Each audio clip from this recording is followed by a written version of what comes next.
This video is sponsored by Skillshare.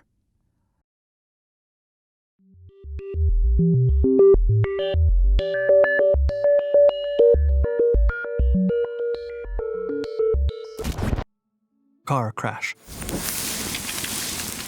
Carr the Mysterious, otherwise known as Charles Rowan, was a South African escape artist who achieved local fame in the 1920s and 30s by mounting his own high-risk stunts, narrowly escaping death each time. Not satisfied with the local fame he had achieved during the 1920s, doing acts such as 8-foot jumps into piles of broken glass and escaping from straitjackets, Carr planned an especially dangerous stunt for his next performance.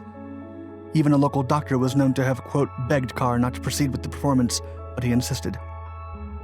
In Springfontein, South Africa, Carr attempted to free himself from a straitjacket while a car drove straight at him from 200 yards at 45 miles an hour. The time the magician would have to twist his way out of the straps and get away from the car would depend on the vehicle's acceleration rate, which varied between 10 and 15 seconds, but 1 second could make all the difference. Carr had often repeated the stunt, but during the live act, he was a fraction of a second too late. Carr got caught in the car's right wheel, severely hurting his leg, and the car ran him over.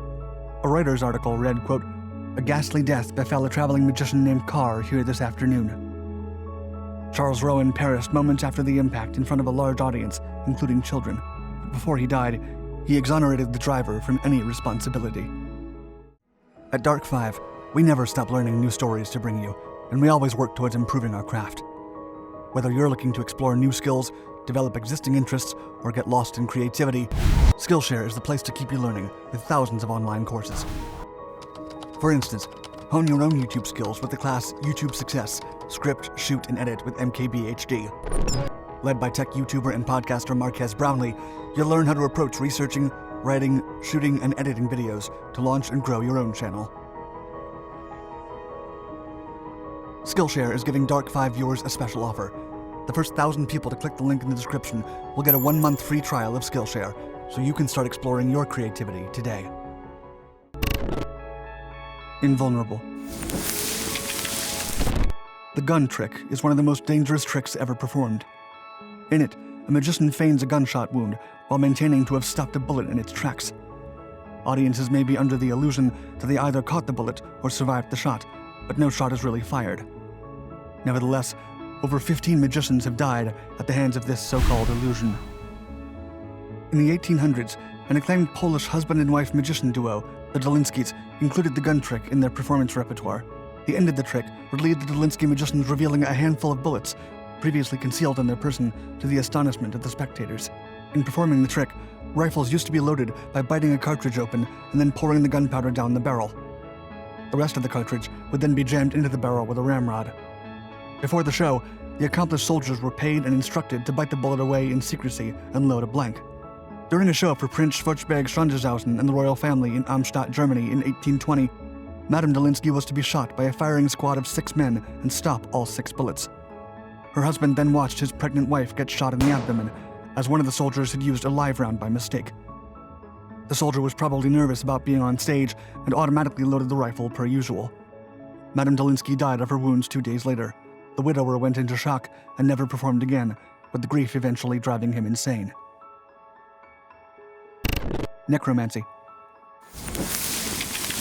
Benjamin Rucker, an African-American illusionist who performed under the stage name Black Herman in the Jim Crow South, performed magic for primarily black audiences.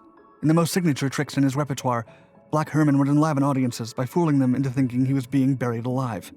Benjamin Rucker rose to fame in the early 1900s and became a distinguished African-American magician at the time.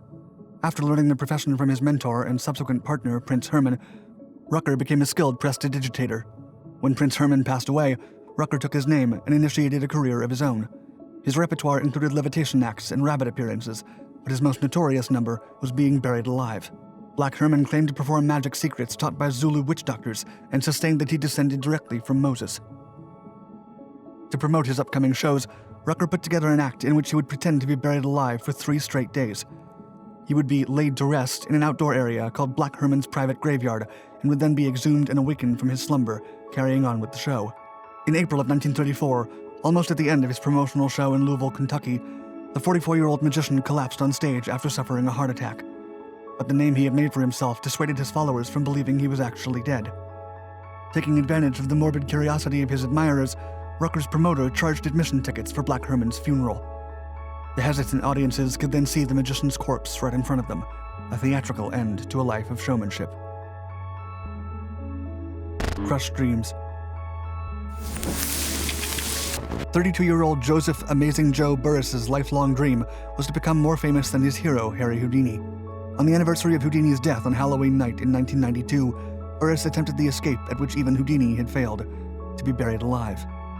During the risky act, Burris would need to dig himself out with no tricks. He once said, quote, "I believe I am the next Houdini, and greater." No one could convince the magician that the feat was impossible without recurring to any illusions. He was then handcuffed, sealed in a transparent coffin, and buried in a grave 7 feet under 7 tons of dirt and cement. Burris had successfully performed that stunt in 1989, and he was feeling confident about his skill set. Back then, he hadn't used cement.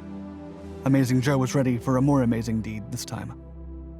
While he was preparing, a newscaster pointed out that cement dries quicker on the bottom than on the top. Burris would have to get through several layers of dirt before even attempting to break through the fast-hardening mix, all while running out of air. He then declared, quote, "To me, that is what an escape artist is, to put myself in an impossible situation and get out of it." Speed wasn't precisely the problem, neither was the hardening cement. Burris had made the significant mistake of not accounting for wet cement weighing considerably more than dirt. The equivalent in weight to a male African elephant collapsed onto Joe's plastic coffin before he even left it, crushing him and his dreams in a mere instant.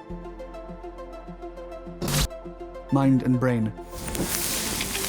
Washington Irving Bishop was born to a spiritual family as the skeptical son of a practicing medium, leading him to work for a psychic as an adult to expose the psychic's tricks. Eventually, with all the tricks of the trade, Bishop gave up on exposing false mediums and became a mentalist himself, telling his audiences that he didn't have any supernatural power.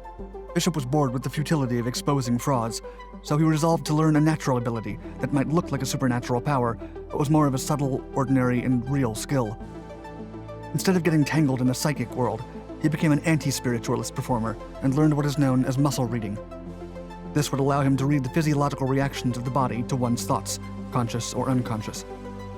Knowing how to be sensitive enough to the subtle muscle movements of hands, Bishop would hold a participant's hand or have it placed on his shoulder and infer specific knowledge from the subjects, or even find hidden objects in a room.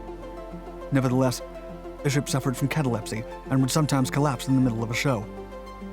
He had to keep a note on his person, stating that he should not be pronounced dead until 48 hours had passed. His last show happened during an exhibition at the New York City Lamb Club on May 12, 1888. After he collapsed, he was alive but in a cataleptic coma. After a short break, he awakened and struggled to finish the show, but he fell unconscious one last time. Bishop was taken off stage and pronounced dead shortly after, his note nowhere to be found. Many people claimed that he was still alive, and an unauthorized autopsy took place, ending his life. His mother and wife testified that he would sometimes lose consciousness for more than 50 hours straight, and that the medical tools were the murder weapons. Bishop's mother brought charges to the physicians, but they certified the cause of death was indeed hysterocatalepsy. The case resulted in a hung jury, and nobody was charged. The note was later found on the stage.